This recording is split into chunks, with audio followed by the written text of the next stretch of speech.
Hey YouTube, it's JP Dillon. Today we're looking at a 1980 unisonic XL-900B. This is a small black and white portable that a viewer sent in, and the complaint was he was watching it and all of a sudden the sound went away. So we're going to figure out what's ailing this and see if we can get it going again.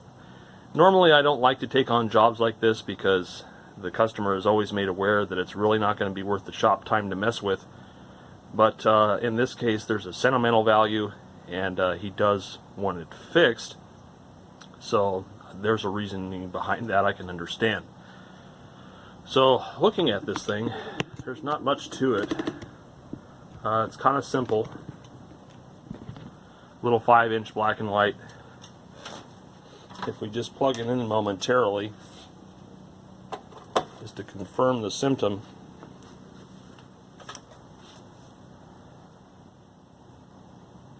There's no sound, there's not even a hiss or a peep out of it. But we are picking up channel 6.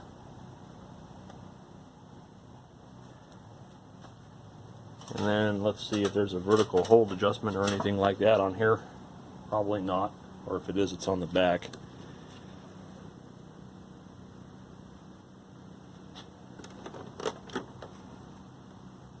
Oh, the vertical hold and stuff like that is all screwdriver adjustments. That's different. Normally you'd think that would be a little more accessible. Maybe they thought it was more reliable than it was. Well, anyway, there it is. That's just analog low power out of Tijuana.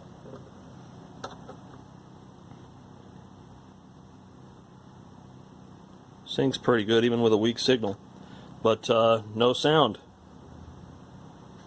So let's get the thing apart and see what's going on with it. Looks fairly straightforward, just got to take some screws off.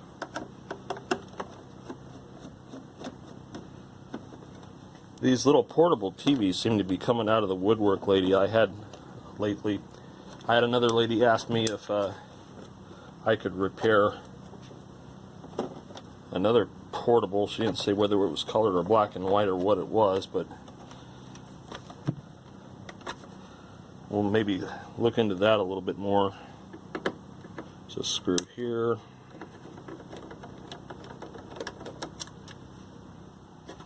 Battery cover.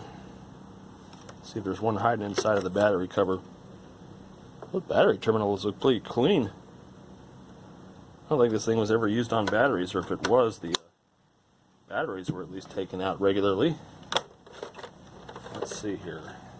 Pull this out and apart. Yep, there's a little power connector there. There we go. You can see it's pretty simple. I think the biggest thing in that's the flyback, other than the CRT made by Orion.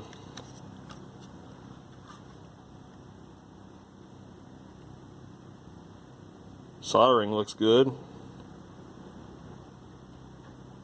Not a whole lot to this thing. It's a varactor system. I don't know if you can see the potentiometer down in here. Probably not. Let's see if I can shed some light on it for you. But you can see in that back corner there's a potentiometer that's connected to the tuning.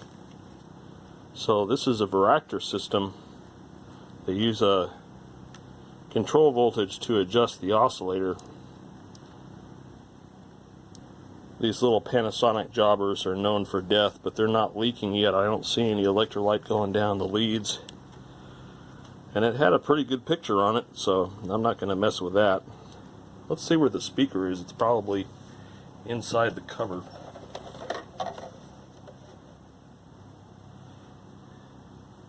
Yep, there's the speaker back there. So obviously the first thing I want to do is ohm out that speaker to see if it's alive. And I'm just going to use that roll of solder as a prop to hold that up. Get our ohm meter. And let's see if the speaker's alive. It is indeed 16 ohms. So the cause of the sound being absent is probably not the speaker. And the speaker leads, let's see here. Yeah, the speaker leads are that white coax there, which are the far leads on the right. Let me just mark that for reference. I couldn't find a schematic on this, at least not without digging a lot. Option for a switch there or something. So I marked those two pins. That's where your speaker connects to. Now it's either going to be, just turn the light off there. It's either going to be a dead output capacitor, or something in the sound section is dead. So let's just trace this out. And let me just get a quick reference as to which one's hot and which one's ground. It looks like the one on the outside is ground and the one next to it is hot. So I'm going to mark the one that's hot in blue so I can kind of trace it out. And that then goes through this bit of coax here. There's this yellow lead which goes over, and let's see where this terminates at.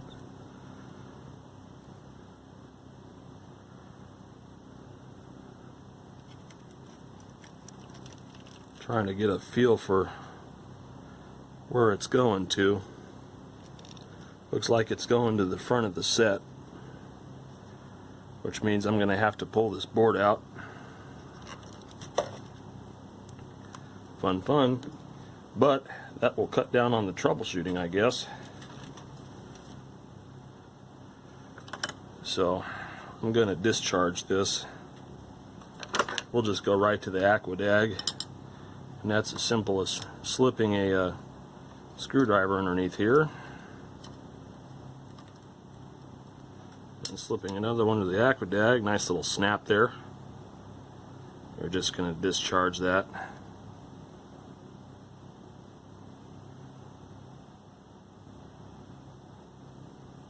Hold it for a good 30 seconds. Probably fine there. And then we'll start disconnecting the leads. And let's see here. See if this ground's a plug-in or if it solders. Nope, looks like it's a solder. Let me take our knobs off. Make it a little easier on me. What I'm hoping for is that I'm not going to have to destring this thing. Yeah, I might have to destring it in order to, at least this is keyed, but in order to get this board out, I'm going to have to either destring this or pull the pulley off. There's all your tuner adjustments there. Alright, so let's bust this loose from the frame and see how far we're going to have to go to get it right.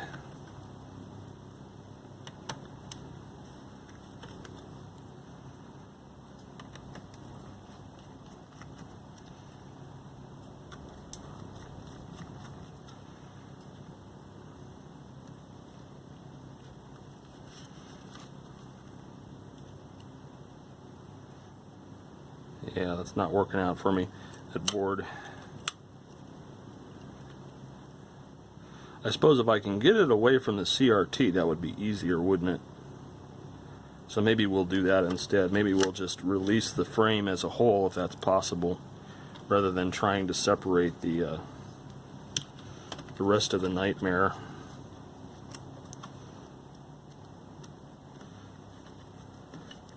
But of course, now that I've busted all the board screws loose, it doesn't want to go back together correctly.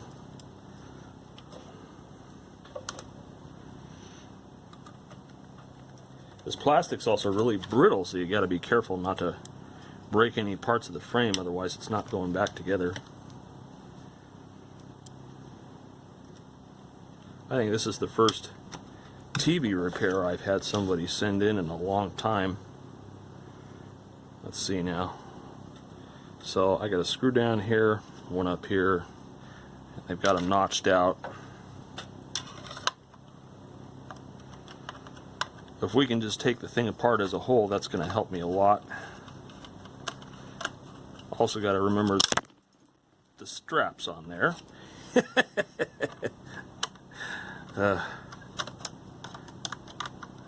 Not thinking very well today, but I've got spare hardware. I'm not worried about it.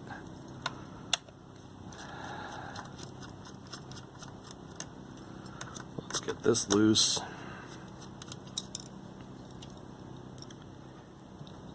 Yeah, let's get this loose.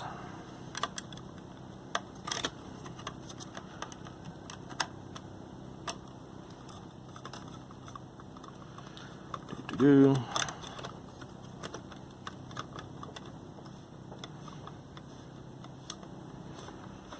This is where things get tricky, because the CRT is literally holding everything together. And it's still going to be that I have to release this no matter what. So let's very carefully take this loose.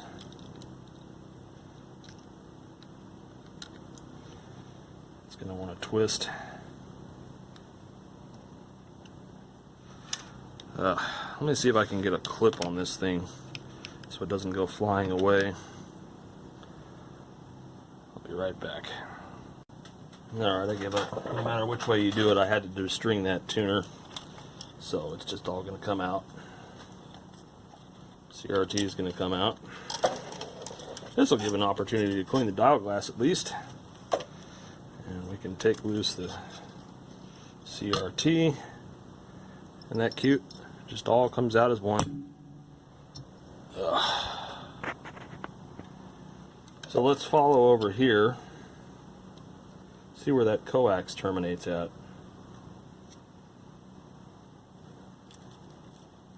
Looks like it comes over here to this section here. So what I want to hope for is that one of these capacitors is open, because if not, we're going to have to desolder this IC and figure out what this is.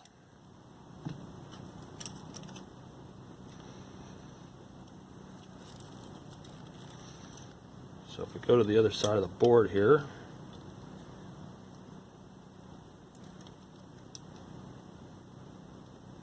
this looks like our two spots here where our sound is. Just losing all sorts of stuff today. This is our spot where our sound is right there, and we can validate that. Come over to our continuity meter. It's your ground.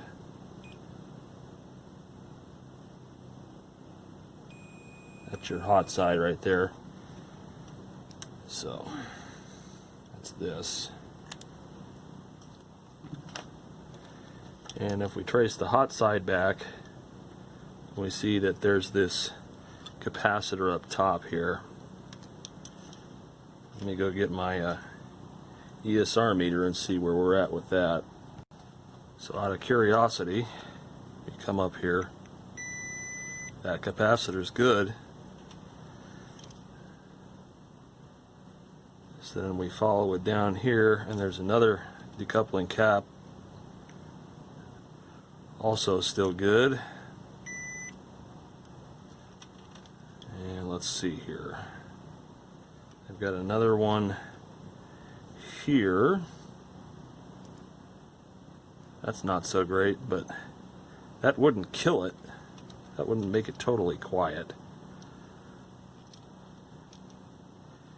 A weak capacitor will just make it sound poor. It's not going to make it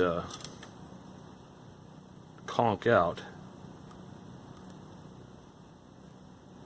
However, that capacitor there, this one right here, maybe I'm reading the wrong spot here. Yep, I'm reading the wrong spot. That's something else. Still not great, but that is a, let's see what the reading is on that.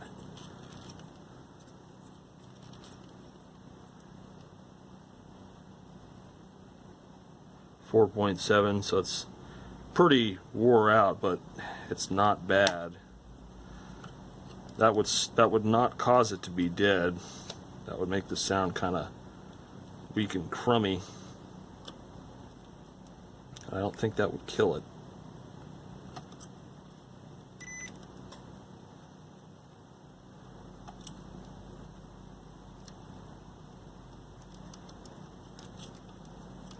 It'd be nice if I could get in here. There isn't very much room to work.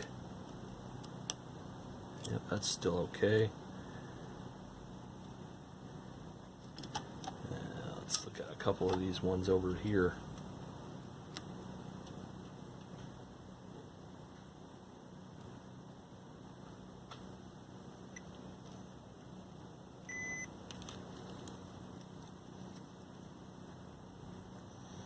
That one's still good. I think this is your video circuit, so yep, not too concerned about that. Alright.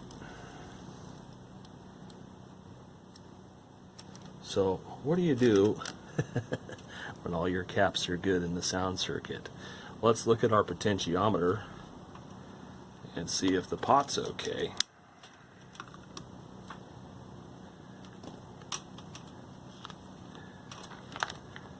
And if not, then that's going to be a little bit of a trick to replace.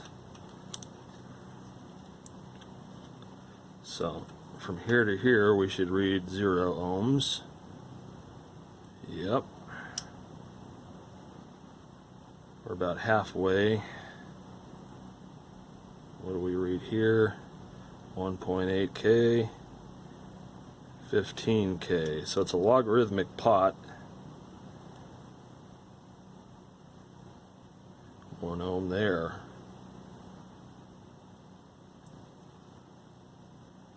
So it's probably a 20 or 25K.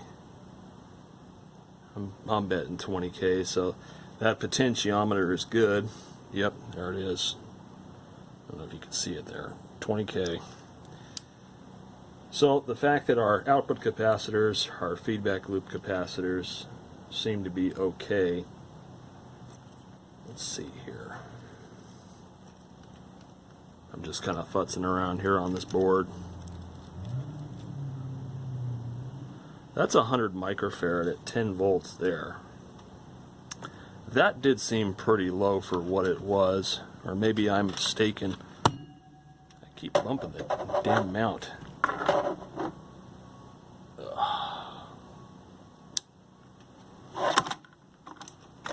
Let's watch all my stuff go crash into the floor. That would be cool. So let's take a look here. This was the 100 microfarad. Yeah, that's 100 microfarad at 10 volt. That's no good. I think we should replace that. If it was a 10 microfarad, I'd accept that, but it's actually a 10 volt 100 microfarad, so that could be it. And I'm not sure what that does. It's not an output capacitor. The output capacitor is the let's see what this one says here.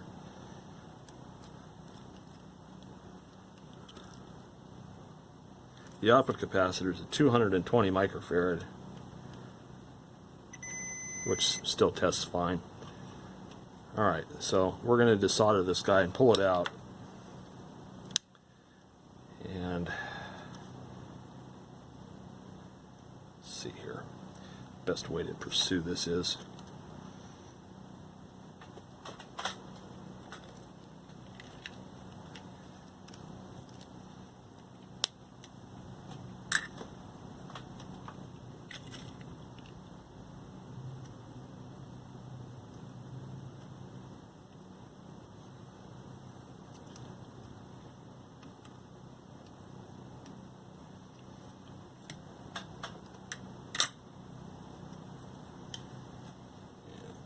some hemostats.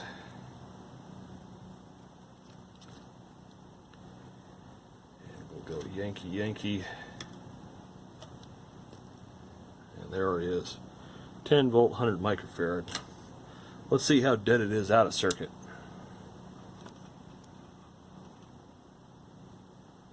Interesting how that tests better out of circuit. Still tests like crap. I would find it hard to believe that that would absolutely kill the sound, but then again, we don't really know at this point. So let me get another one. So here's a fresh one.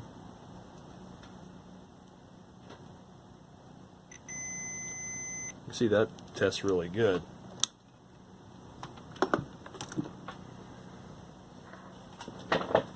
But again, I don't think that would kill it.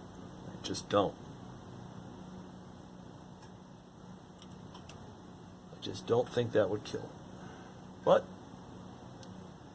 it does test very poorly. Has the ESR of maybe something that's about 0.47 rather than 100.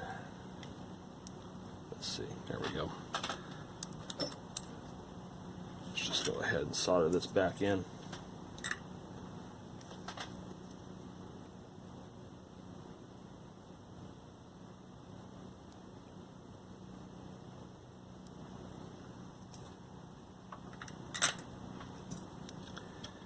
And we'll cut off the excess. Okay.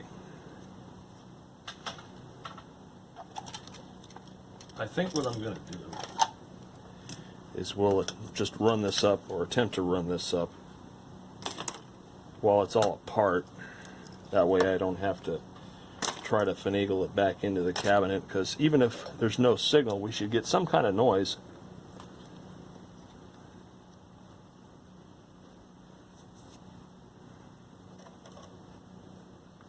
We should get something. So I'm just going to hook up the speaker and the power supply. Make sure there's nothing metallic or anything around this. And we're going to get our power cord.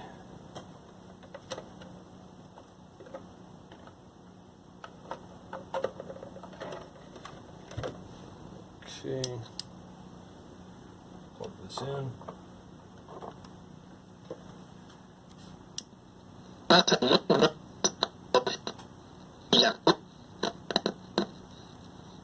We get sound.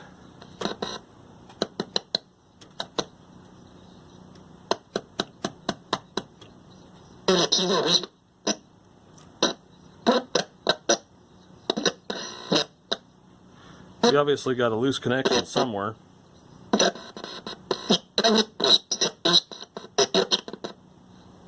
Okay, well, that's good. We didn't have that before.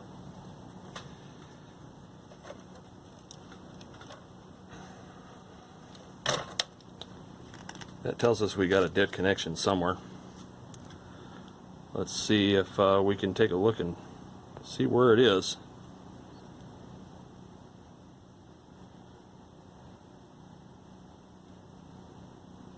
Yeah, I think I spot it. Can you see it?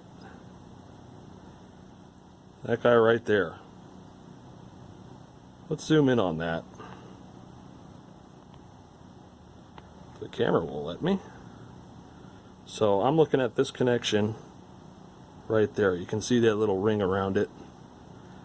If we look at it from a different angle, right where my fingernail is, it's not good. So that's probably our prime suspect. Let's just take a look around the board here and see if there's anything else.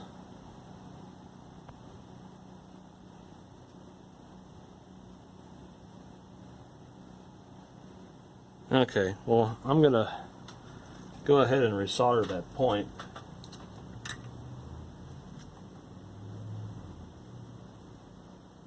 Oxidized. There's one here that's got a ring developing around it. There's that IC.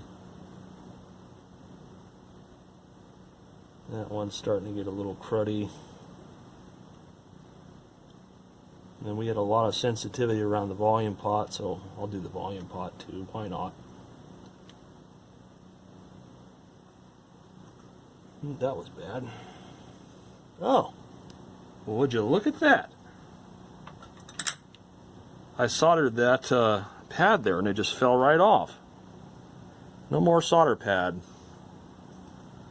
Okay, so we need to put a jumper wire there. Let's see if I got any spare hookup wire floating around here. If not, I can just go grab some really quick. Okay, so I'm going to get my hookup wire here, tin it.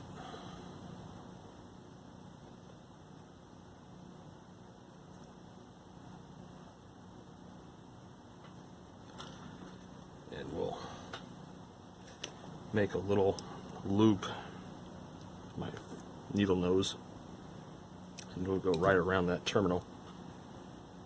A little dab of solder.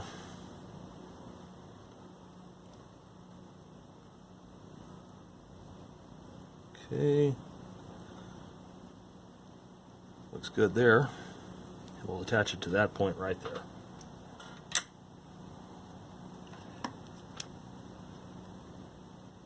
So we'll cut a tiny little bit off there, just enough to strip the insulation back.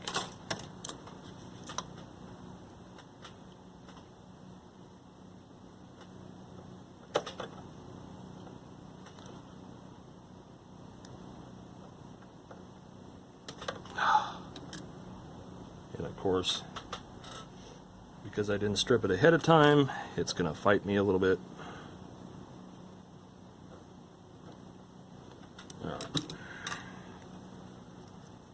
So we'll tin this.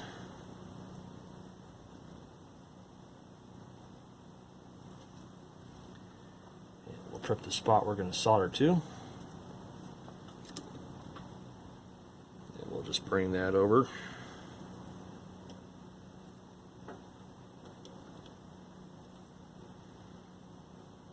All right. Now we'll see if that in fact fixes our sound problem. I'm starting to disbelieve it just stopped making sound. I think this was propagated by a fall, but so be it. Let's plug this in. There we go.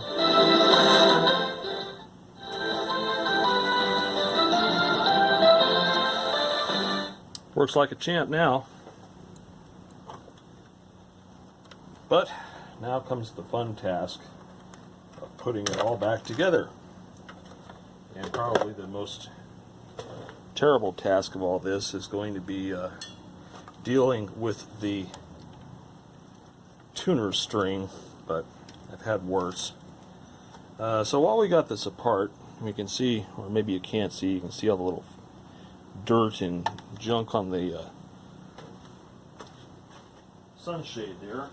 You get a shop towel and we'll see if we can clean that up a little bit, along with the face of the CRT. It's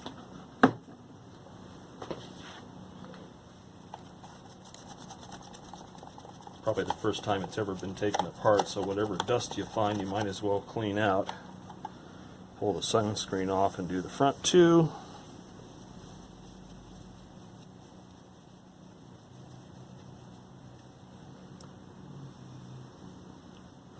Just make sure it dries without any streaks.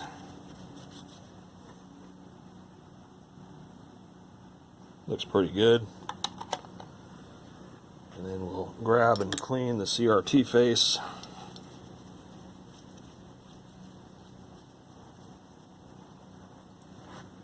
And we'll set this back in here.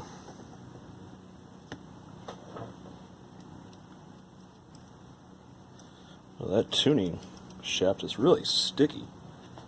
Let's see if we can get a drop of oil or something in there without contaminating the area for the string. That's pretty bad.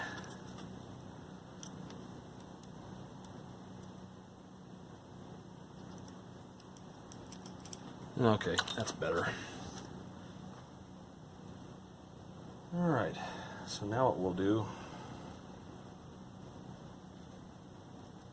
hook our yoke back up so I don't have to try to get it together. Okay, and where's our ground strap? There we go. Woo! Got a little zap there.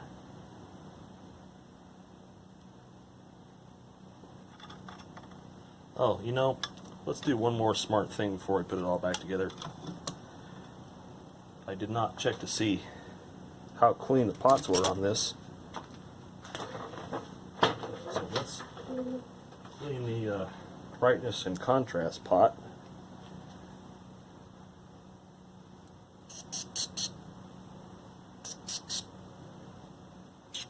Volume didn't seem too noisy, but why not?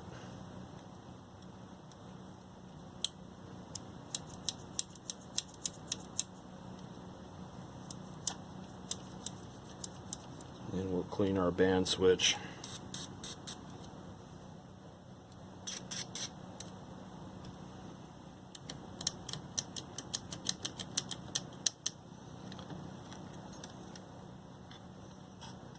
Okay. Let's get the tuner string out the way so I don't destroy that fitting the board back in.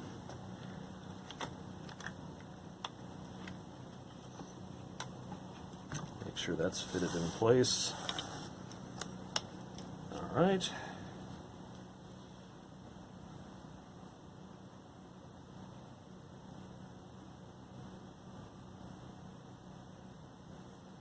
And let's see if I can get the spring back through here. Yep.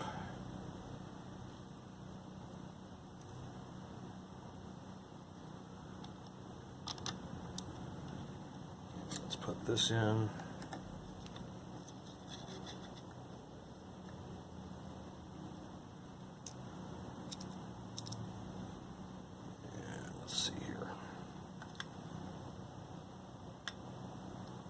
This one's not as easy. I think I'll do that one last.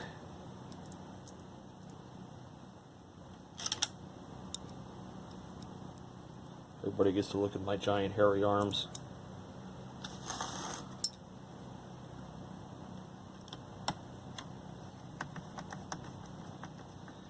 This is going to be the fun one because it's under the spring tension.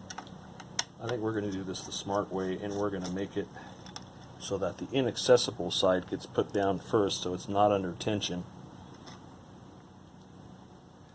assuming it will let me do that without too much difficulty.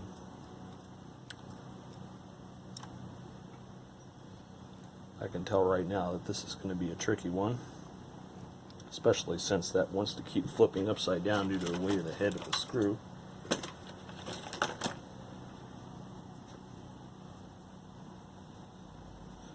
So I'm going to get a set of hemostats again, and we're going to try to start this in its hole.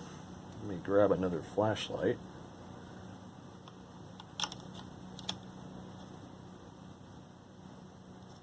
See if I can get this started at least. Try to see what I'm doing here.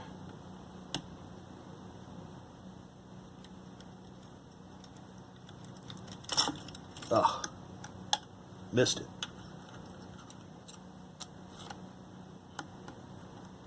There we go.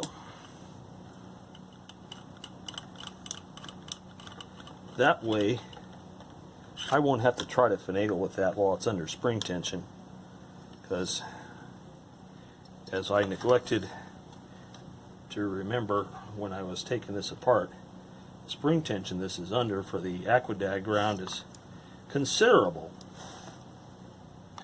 It is considerable. And now I'm going to try to do this side, get it started at least. Of course, now there's something here that doesn't want to thread. Come on.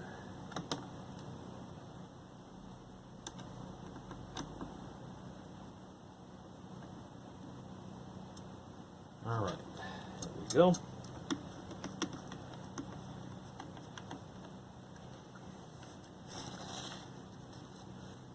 Now, I have no idea where the other screw went, but I have lots and lots of spares.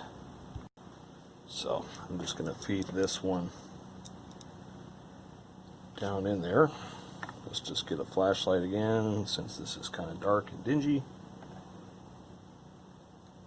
I think I use my phone for my flashlight more than I do anything else. This one's going to need the hemostat trick too, just so we can get it started.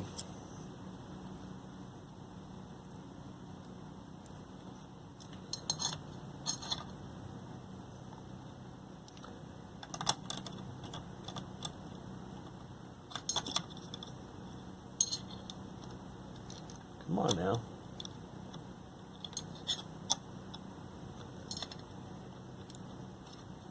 This is where you test your hand-eye coordination. And mine is utter rubbish today.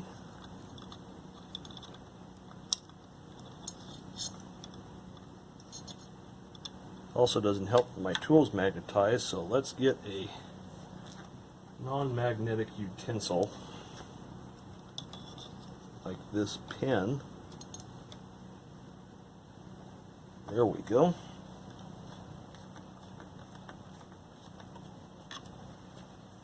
Okie dokie. So we've got that part in. Let's hook our little CRT board back up, and then our high voltage connection.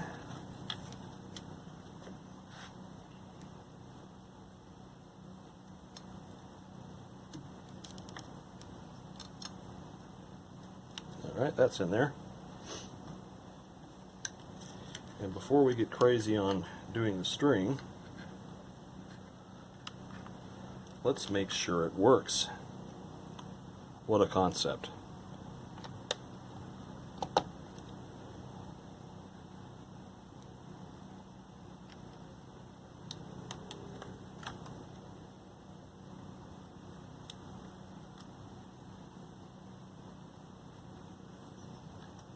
And then I have to find the third knob, which has apparently run away.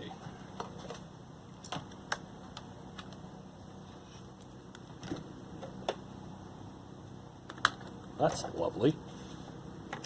Well, looks like I gotta find that, but that will not prevent me from testing whether this functions or not with sound.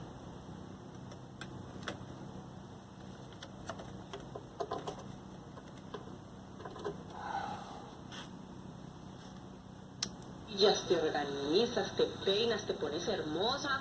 Seguramente en el día a día incluso puedes sacar espacios. Okay, so we have para tu crecimiento. Picture and sound. That's really what I'm concerned about. Very good. Now comes the fun part of trying to string the tuner.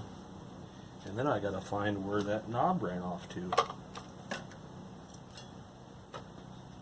It must have hit the floor or something. I heard a little tink earlier, so that's probably where it went. Now you can watch my utter frustration. That's going to be close to the right side.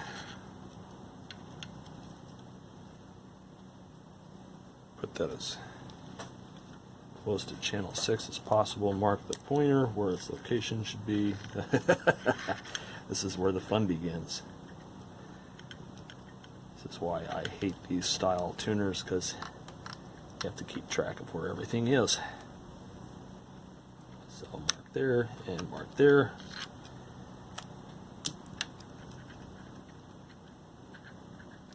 Now when you're dealing with this,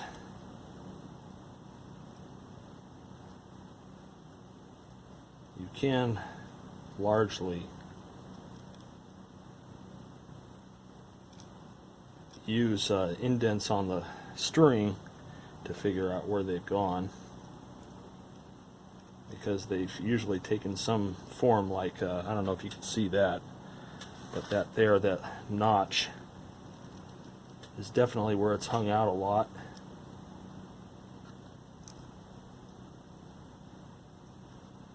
And so let's see here.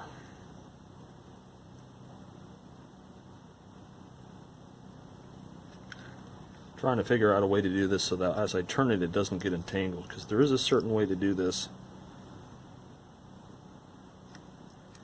And since we're turning it this way to tune this way, yeah, we got to do that. This should probably go last. And so we can kind of see here that this went this way.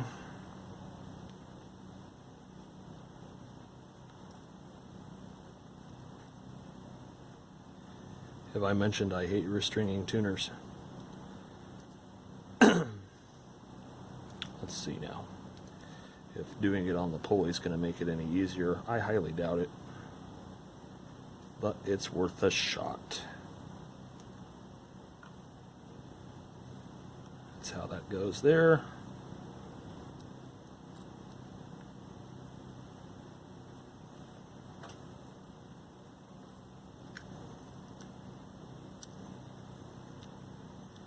Now, since we were already on channel 6, that can't be a correct arrangement because the pointer's in the wrong place.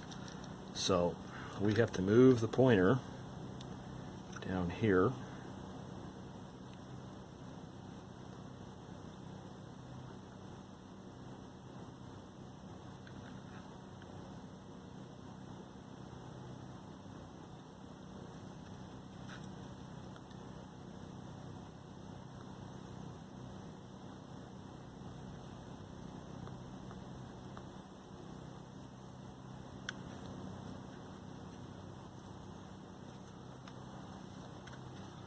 Let's see, I'm on VHF low. Yep. Alright, sorry. I'm trying to look and see where I'm at here, make sure that's correct. So,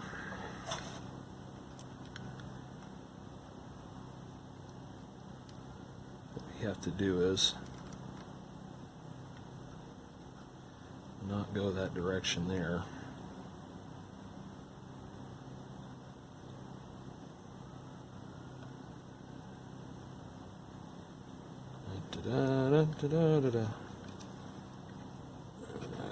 Let's try this first.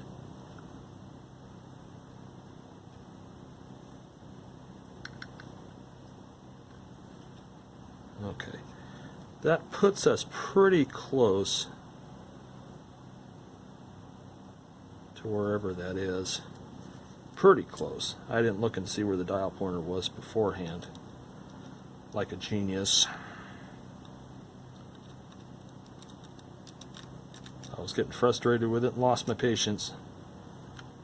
Alright, so I'm going to stick that there and clamp it. And see, it's still an hour before we open, but we're going to get a bunch of phone calls because people don't know how to act. And I bet you they're going to leave a message too, even though my outgoing message says do not leave a message. This mailbox is not monitored. Because, you know, people. Let's see now.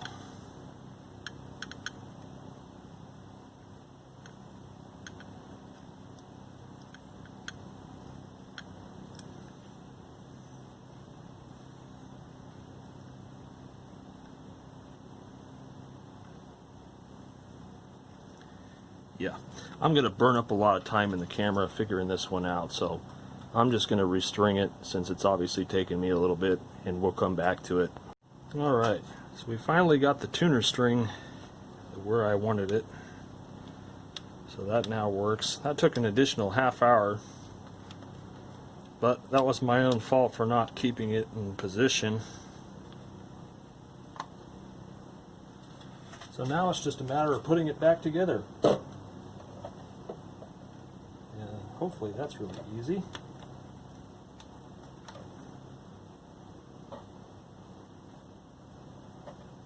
Alright. Just going to slide this guy back together. Check it. Por ejemplo, tú puedes colocar las intenciones de tus seres queridos para las misas, tanto en radio como en televisión. There it is. Simplemente regístrate en la aplicación de Guadalupe Radio y allí vas a encontrar la post. Very cool. All right.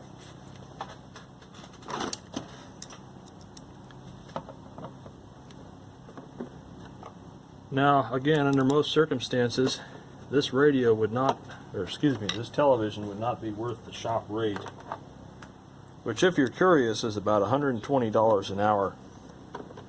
But this person had a sentimental attachment, so it was really important that it got fixed. So, with that, this person can now have their nostalgic moments and enjoy their little unisonic television. So there you go. Hope you guys enjoyed the video. More stuff to come.